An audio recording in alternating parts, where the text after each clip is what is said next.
Mengucap syukur pada Tuhan, hari ini masih diberikan kesempatan untuk kita hadir di tempat ini bersama-sama memuliakan Tuhan. Puji Tuhan, sekarang saya sudah tidak perlu membongkok lagi kalau lihat. Sekarang sudah lebih tinggi. Ya. Pada hari ini saya akan membawakan tema tentang siap sedia setiap saat. Ya. Jadi 4S, siap sedia setiap saat. Jadi kalau saudara lupa, mungkin saudara lebih ingat iklan Rexona ya, sedia setiap saat. Mungkin lebih ingat, sedia setiap saat. Nah, tema ini berawal dari ketika papi meninggal. Sebenarnya saya ada dalam kondisi yang kurang siap. Bisa dibilang secara mental saya kurang siap. Lalu saya ingat ada teman saya yang kurang lebih memiliki pengalaman yang sama. Jadi ayahnya meninggal waktu era COVID. Saat itu ayahnya meninggal, langsung dia jadi gembala, Bapak Ibu Saudara. Dia langsung jadi gembala, sedangkan gembalanya itu bukan gereja kecil tapi gereja agak besar. Bahkan ada cabangnya, ya, gereja cabangnya ada sekolah juga. Jadi dia langsung bertubi-tubi diberikan tanggung jawab yang begitu banyak. Sebagai gembala tentunya dia juga bertanggung jawab. Sedangkan usianya seumuran sama Ayu lah. Jadi di bawah saya 2 tahun. Jadi secara usia dia lebih muda dari saya. Saya ingat kepada teman saya ini. Dia ada di Medan.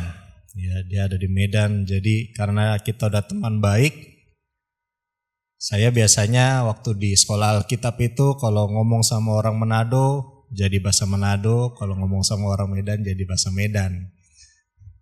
Jadi tiba-tiba begitu berubah gitu. Jadi saya WA lah. Le, apa kabar Le? Gitu. Kalau di tulisan sih nggak ada ininya ya. Tulisan, cuman saya tulisannya Le gitu. Leku gitu.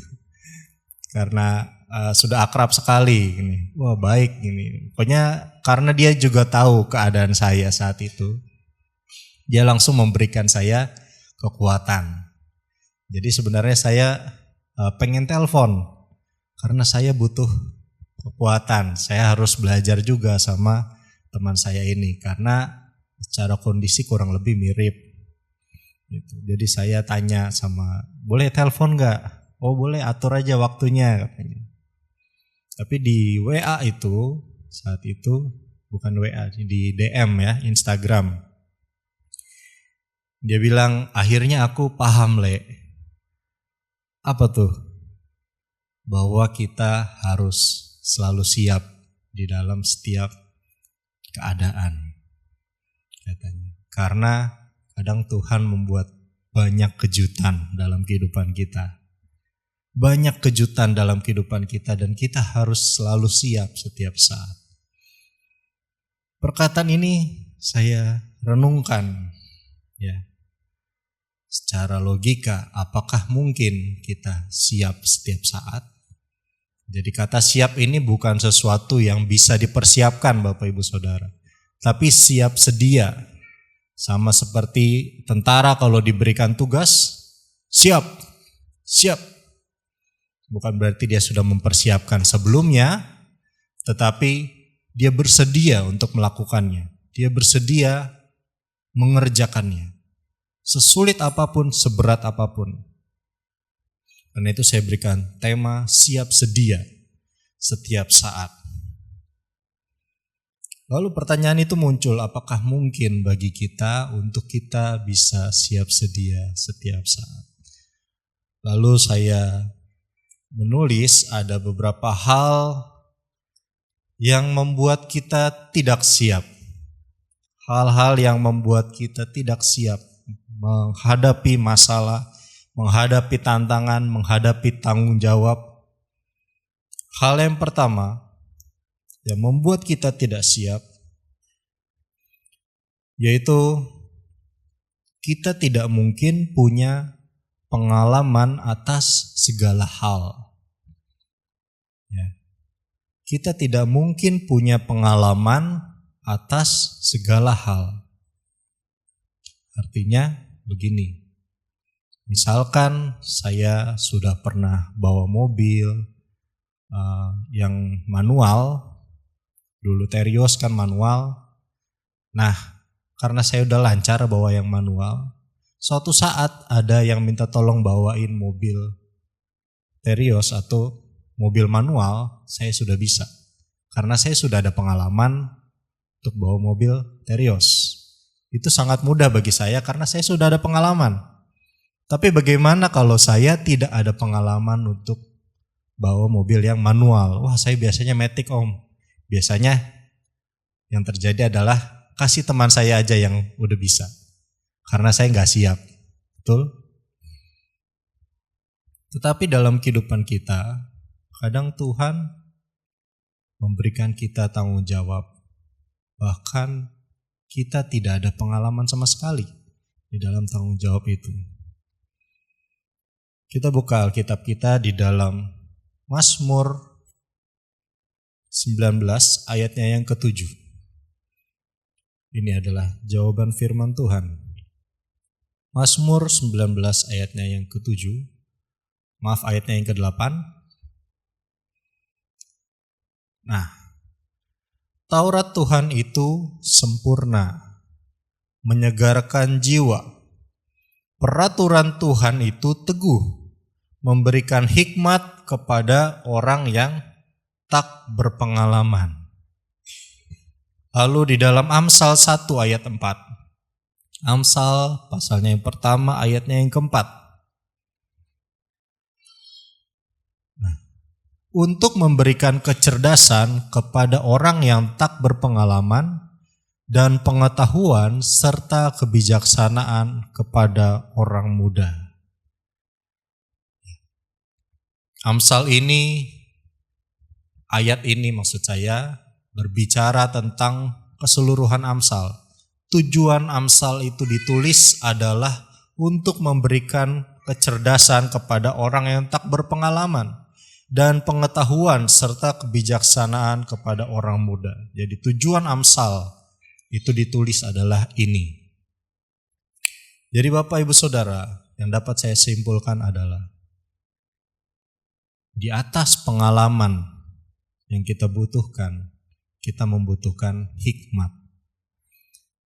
Jadi hikmat nilainya lebih tinggi dari pengalaman.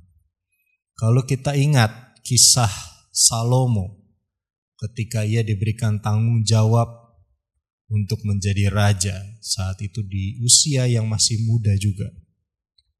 Saat itu dia juga merasa tidak mampu. Bagaimana saya bisa memimpin rakyat yang begitu banyak?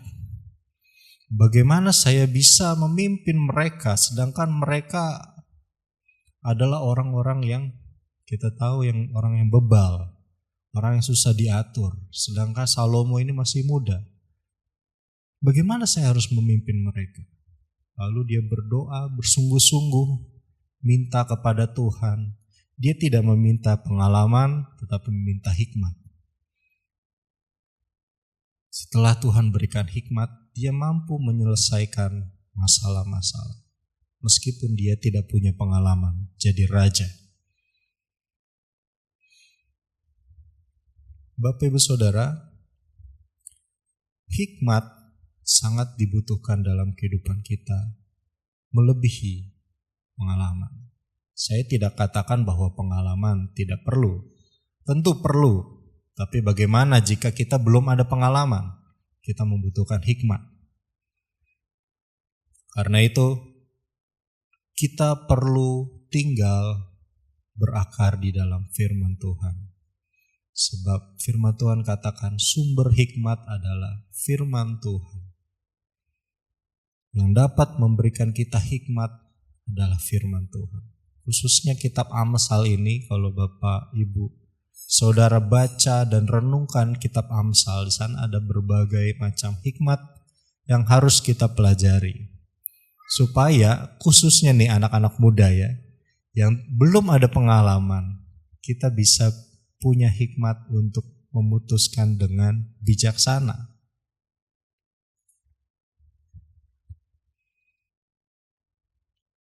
Pada bagian pertama, kita perlu peka terhadap firman Tuhan, terhadap suara Tuhan.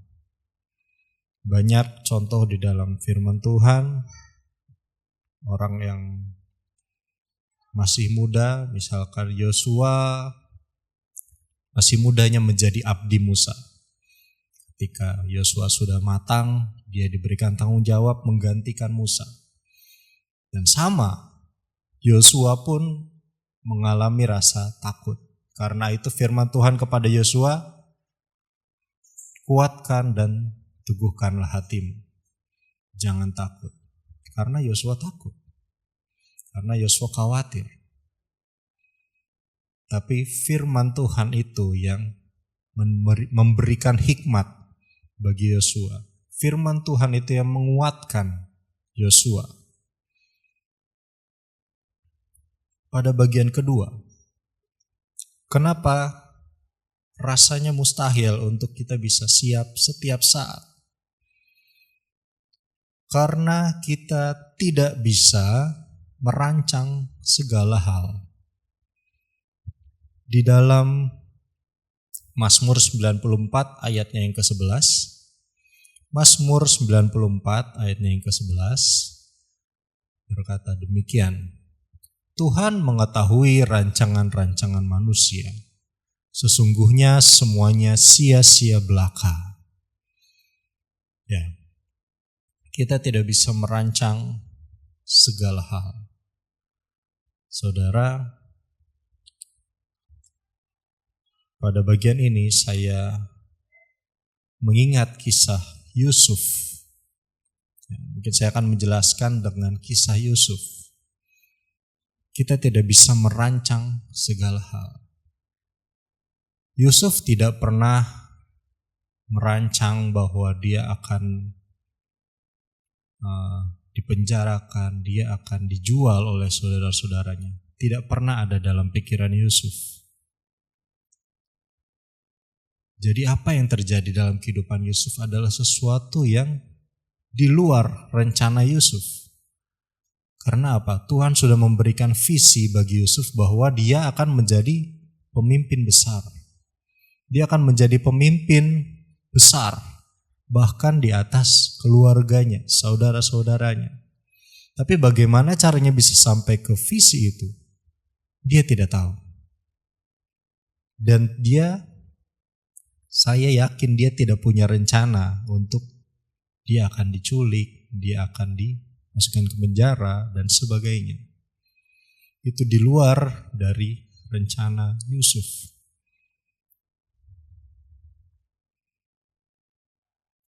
Di dalam Yeremia pasalnya yang ke-29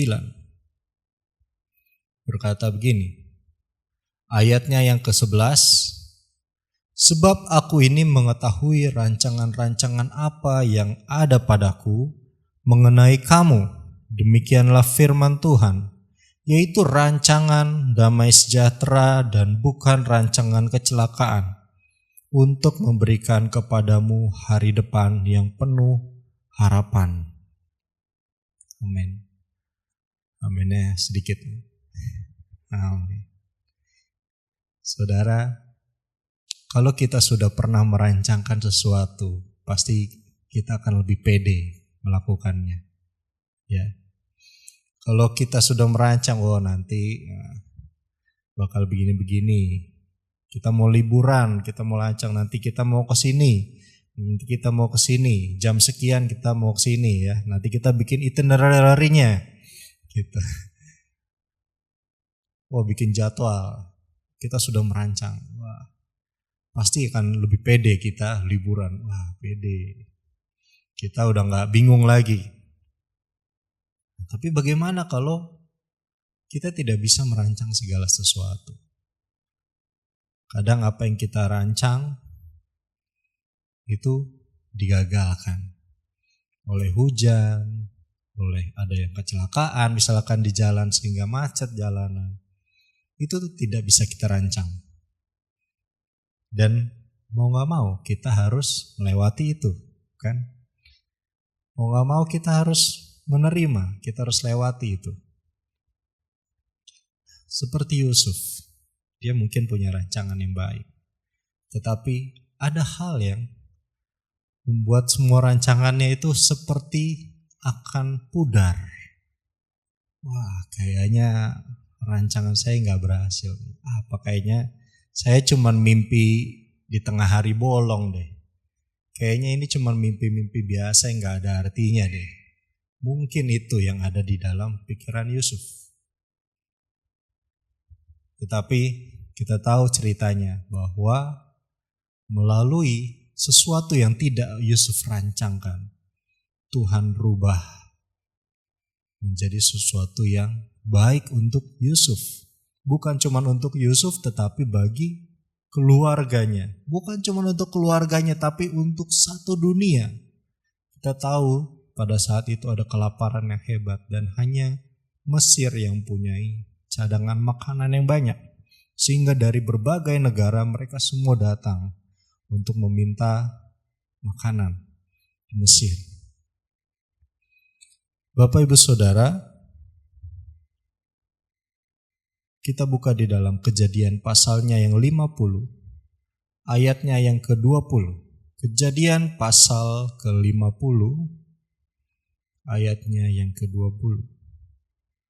Berkata demikian, memang kamu telah mereka-rekakan yang jahat terhadap aku, tetapi Allah telah mereka-rekakannya untuk kebaikan, dengan maksud melakukan seperti yang terjadi sekarang ini, yakni memelihara hidup suatu bangsa yang besar.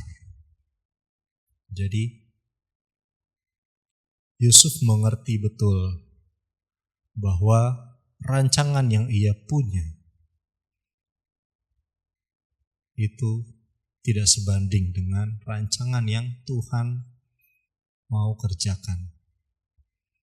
Saudara, seringkali kita merancangkan sesuatu yang menguntungkan kita saja. Seringkali kita mau cari yang gampang saja, merancangkan apa yang gampang menurut kita. Tetapi Tuhan punya maksud yang lebih luas. Dia punya visi yang lebih luas. Dia bisa memberkati orang lain. Hidup kita bisa jadi berkat buat orang lain. Tidak hanya untuk hidup kita sendiri saja. Kita perlu mengikuti rancangan Tuhan. Ikuti rancangan Tuhan. Karena seringkali Bapak Ibu Saudara, kita ada di dalam sisi keraguan.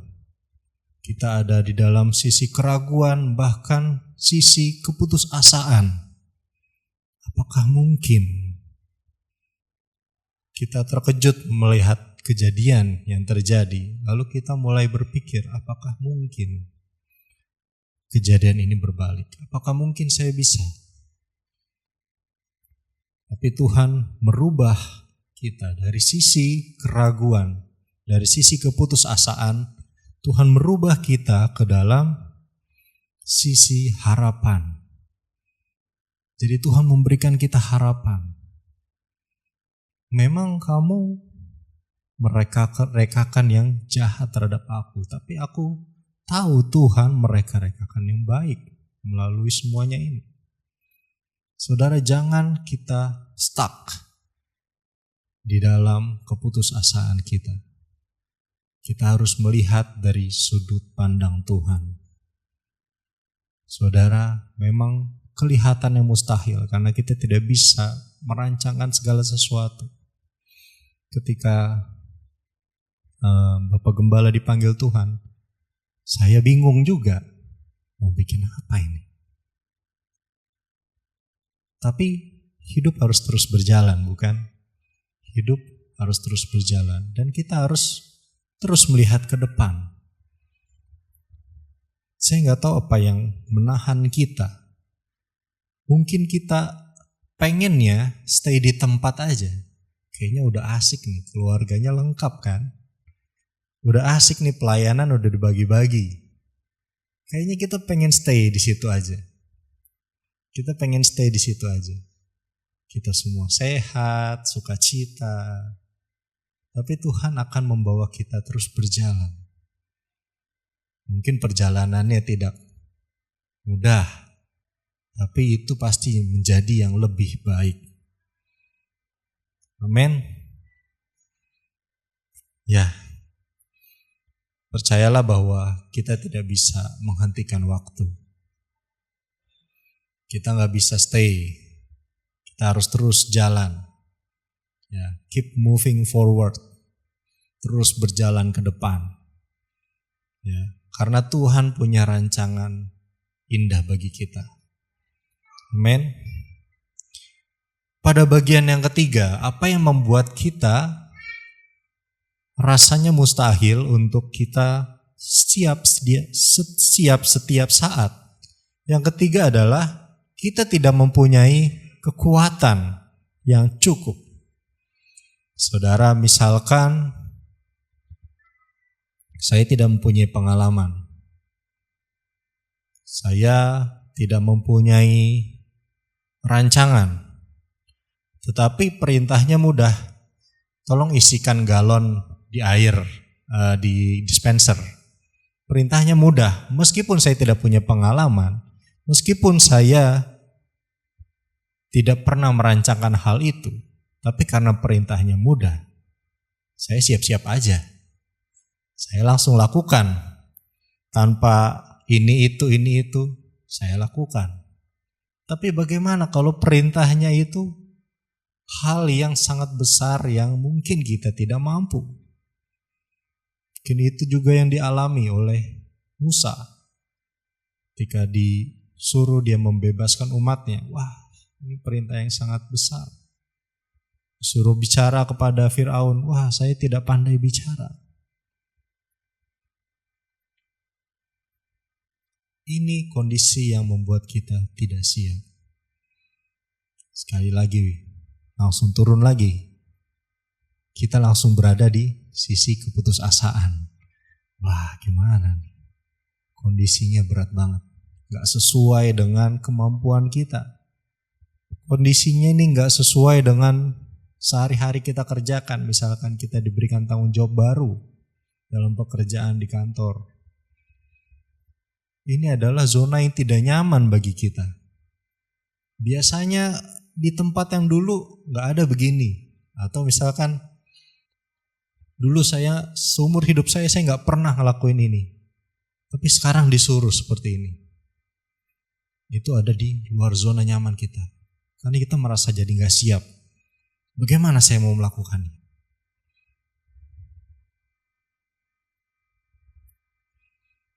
Mari kita buka Alkitab kita di dalam Markus pasalnya yang ke-5. Saya coba menjelaskan melalui sebuah cerita.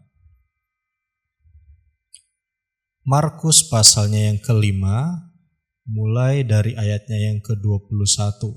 Jadi ini kisah tentang Yesus membangkitkan anak Yairus. Ya, saya akan fokus di situ. Yesus membangkitkan anak Yairus. Sesudah Yesus menyeberang lagi dengan perahu, orang banyak berbondong-bondong datang lalu mengerumuni dia, sedang ia berada di tepi danau. Datanglah seorang kepala rumah ibadat yang bernama Yairus. Ketika ia melihat Yesus, tersungkurlah ia di depan kakinya dan memohon dengan sangat kepadanya. Anakku perempuan sedang sakit, hampir mati. Datanglah kiranya dan letakkanlah tanganmu atasnya, supaya ia selamat dan tetap hidup. Lalu pergilah Yesus dengan orang itu. Orang banyak berbondong-bondong mengikuti dia dan berdesak-desakan di dekatnya. Jadi ada seorang bernama Yairus, dia adalah kepala rumah ibadat, dan dia sedang ada dalam kondisi putus asa. Dia bingung mau dibawa kemana anaknya. Karena anaknya sudah hampir mati. Sebentar lagi mati. Dan dia tidak punya kemampuan untuk menyembuhkan anak ini. Kadang kita juga ada di dalam situasi, bagaimana ini? Kita tidak punya kemampuan mengatasi masalah ini. Tetapi Yairus menanti Yesus dan dia bersujud di bawah kaki Yesus. Dia bilang, Tuhan tolong saya. Anak saya hampir mati. Anak saya perempuan hampir mati. Dan saya tidak tahu mau kemana lagi. Tolong jamah dia dan sembuhkanlah. Saudara, di keadaan yang kritis, yang genting itu, di tengah perjalanan, dia pasti sudah senang. Yesus katakan, baik, mari. Di mana anaknya? Sedang Yesus berjalan, Bapak Ibu Saudara. Ada kejadian di tengah-tengahnya. Adalah di situ seorang perempuan yang sudah 12 tahun lamanya menderita pendarahan. Ia telah berulang-ulang diobati oleh berbagai tabib sehingga telah dihabiskannya semua yang ada padanya, namun sama sekali tidak ada faedahnya. Malah sebaliknya keadaannya makin memburuk. Dia sudah mendengar berita-berita tentang Yesus, maka di tengah-tengah orang banyak itu ia mendekati Yesus dari belakang dan menjamah jubahnya. Sebab katanya, asal kujamah saja jubahnya, aku akan sembuh. Seketika itu juga berhentilah pendarahannya dan ia merasa bahwa badannya sudah sembuh dari penyakitnya. Pada ketika itu juga Yesus mengetahui bahwa ada tenaga yang keluar dari dirinya. Lalu ia berpaling di tengah orang banyak dan bertanya, siapa yang menjamah jubahku? Murid-muridnya menjawab, engkau melihat bagaimana orang-orang ini berdesak-desakan dekatmu dan engkau bertanya siapa yang menjamah aku? Lalu ia memandang sekelilingnya untuk melihat siapa yang telah melakukan hal itu. Perempuan itu yang menjadi takut dan gemetar ketika mengetahui apa yang telah terjadi atas dirinya, tampil dan tersungkur di depan Yesus dan dengan tulus memberitahukan segala sesuatu kepadanya. Maka katanya kepada perempuan itu, hai anakku, imanmu telah menyelamatkan engkau. Pergilah dengan selamat dan sembuhlah dari penyakitmu. Jadi di tengah jalan, Bapak Ibu Saudara, ada seorang perempuan yang terkena sakit pendarahan selama 12 tahun. Nah, perempuan ini menjamah ujung jubah Yesus dan menjadi sembuh. Kita melihat sini bahwa kondisinya di situ adalah orang berbondong-bondong, mereka berdesak-desakan. Dan Yesus mau jalan aja mungkin harus pelan-pelan ya. Dan itu pasti sudah membuat Yairus dongkol. Karena apa? Anaknya sudah sekarat di rumah. Ayo cepat. Tiba-tiba ada lagi kejadian. Perempuan pendarahan ini disembuhkan. Sehingga Yesus harus berhenti lagi. Yesus harus berhenti. Dan dia harus menengok sekeliling. Lihat siapa yang memegang jubahnya. Perempuan itu mengaku. Saudara, di lain sisi mungkin Yairus berpikir, oh ini benar ini Tuhan yang saya cari. Ini benar ini Yesus nih yang saya cari. Karena orang memegang jubahnya saja, dia sembuh. Bangkitlah iman dari Yairus. Tapi di lain sisi, waktunya semakin mepet. Waduh, gimana nih sebentar lagi. Anak saya sudah mau mati. Tapi di lain sisi, imannya bangkit. Dia melihat mujizat terjadi di depan matanya. Lanjut, ketika Yesus masih berbicara, datanglah orang dari keluarga kepala rumah ibadat itu dan berkata, anakmu sudah mati, apa perlunya lagi engkau menyusahkan guru? Wow, Yairus dari timbul imannya, hancur lagi dia. Jika ada orang yang mengatakan, anakmu telah mati, apa perlunya lagi kau menyusahkan guru? Tapi perkataan Yesus ini sangat menarik. Tetapi Yesus tidak menghiraukan perkataan mereka dan berkata kepada kepala rumah ibadat, "Jangan takut, percaya saja." Amin. Yesus membangkitkan semangat Yairus. Jadi Yairus yang dari tadi udah, jadi seperti naik roller coaster ya Bapak Ibu Saudara. Kadang udah down, Yesus kata, "Jangan takut, percaya saja." Mau bangkit lagi. Dia langsung menuju harapan lagi. Oke, kalau Yesus yang bilang, oke. Saudara, kadang kita mengizinkan suara-suara itu masuk ke dalam hidup kita. Suara-suara yang melemahkan kita. Saya tahu di dalam sosial media banyak yang baik juga. Tetapi di dalam Alkitab tidak ada yang buruk loh. Jadi yang mana yang mau saudara pilih? Yang membangkitkan iman atau ada dua pilihan? Ya. Kita perlu fokus kepada Tuhan, mendengar suara Tuhan.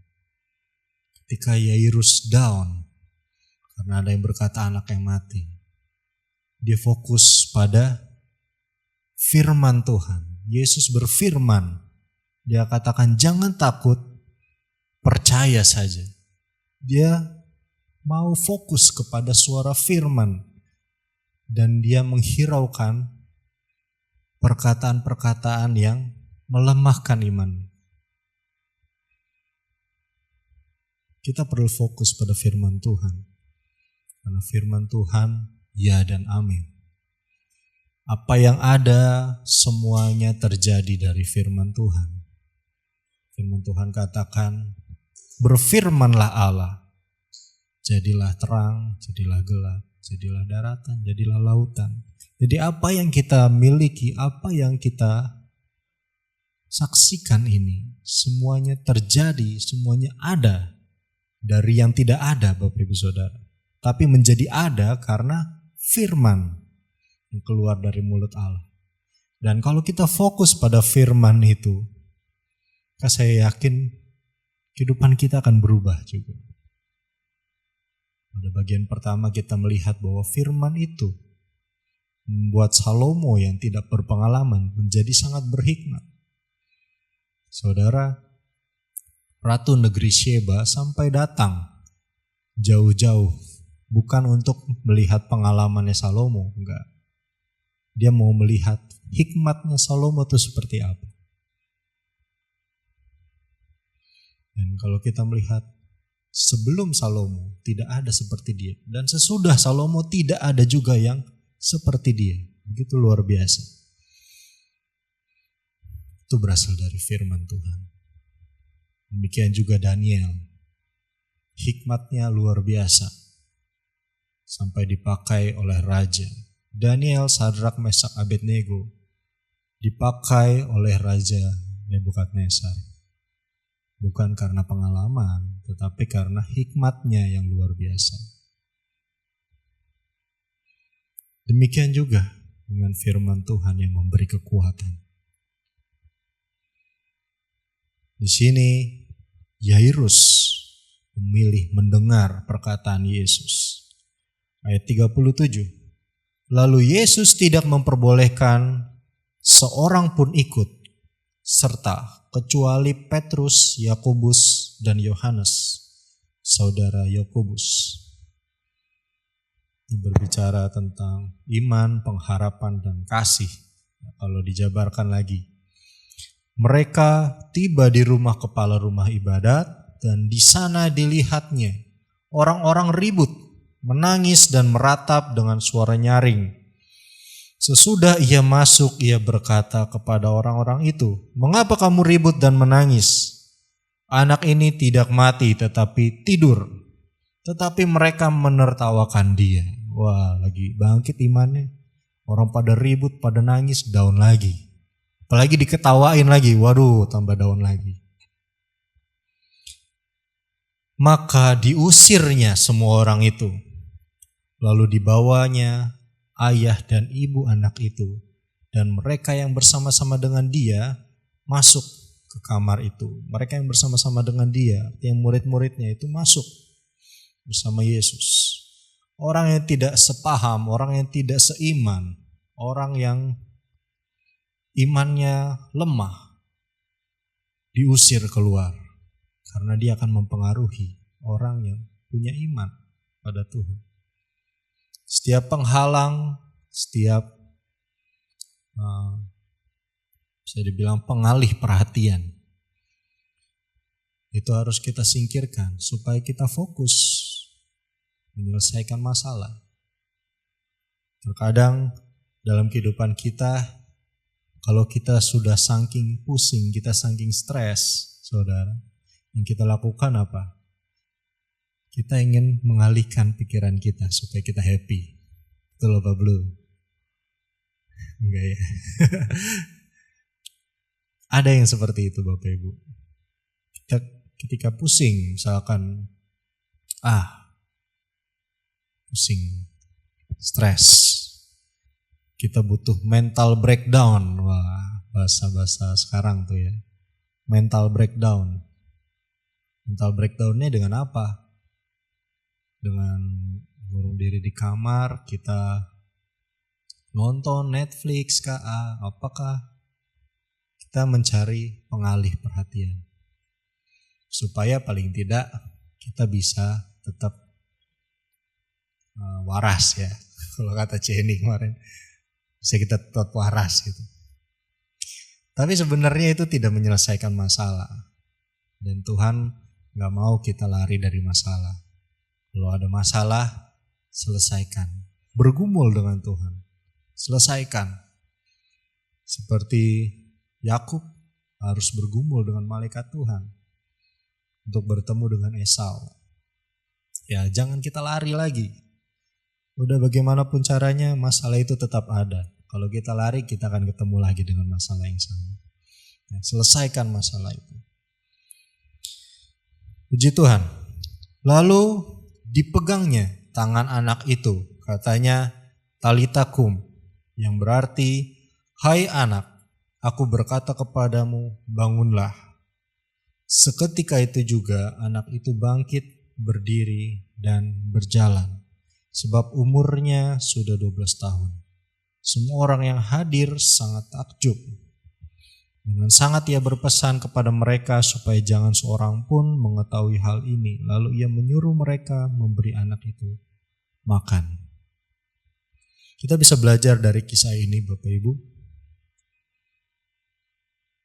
bahwa mungkin kita tidak punya pengalaman, mungkin kita tidak bisa merancang segala sesuatu, akan ada hal-hal yang mengejutkan kita karena Tuhan bekerja dengan ajaib.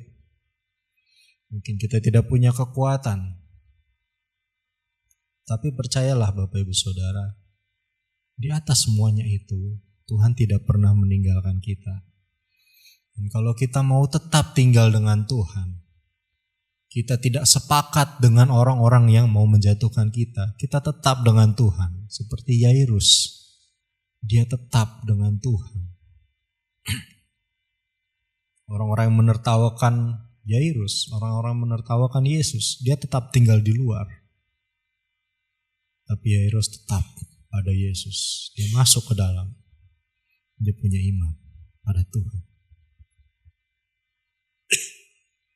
Saudara, kita tidak punya kekuatan untuk menghadapi setiap masalah. Tetapi kita punya Yesus, sumber kekuatan kita.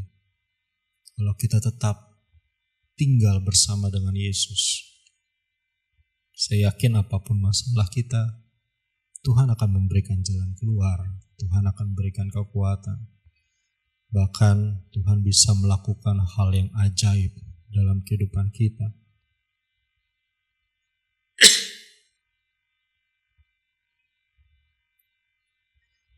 Bapak Ibu Saudara, di dalam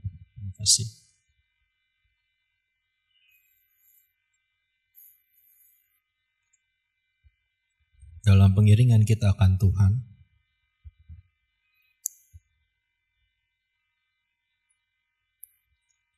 Ada banyak hal yang Tuhan mau dalam kehidupan kita, dan kita tidak bisa hidup terlalu sayang diri. Seperti yang saya bilang tadi, ada bahasa zaman sekarang, mental breakdown. Saya nggak mau diganggu dulu. Saya mau liburan dulu. Nggak mau menghadapi masalah itu dulu. Ternyata Tuhan tuh mau kita terus bertumbuh. Dan Tuhan mau terus pakai kita lebih heran lagi. Kalau kita tetap sayang diri, hati kita terluka, lalu kita mental breakdown, lalu kita pundung, kita gak mau ke gereja, kita gak mau apa, kita gak akan mendapat apa-apa, saudara. Kita akan mengalami kemunduran. Kalau kita ada kepahitan dengan orang lain, selesaikan. Jangan kita pundung, mental breakdown. Kita harus siap mendengar firman Tuhan. Kita harus siap melakukan firman Tuhan. Karena itulah kekuatan kita, Bapak Ibu Saudara. Kita percaya Tuhan punya rancangan yang baik dalam kehidupan kita. Di dalam Yeremia, pasalnya yang ke-12, ayatnya yang ke-5.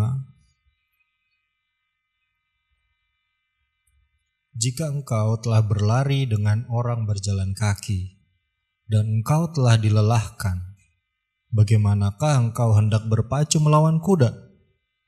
Dan jika di negeri yang damai engkau tidak merasa tentram, apakah yang akan engkau perbuat di hutan belukar sungai Yordan?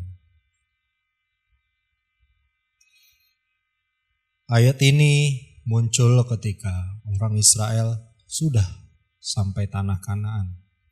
Bapak Ibu Saudara, sudah sampai tanah Kanaan. Tapi apa yang ia lakukan? Ia kembali menyembah Allah asing. Ia merasa tidak sanggup hidup di dalam firman Tuhan.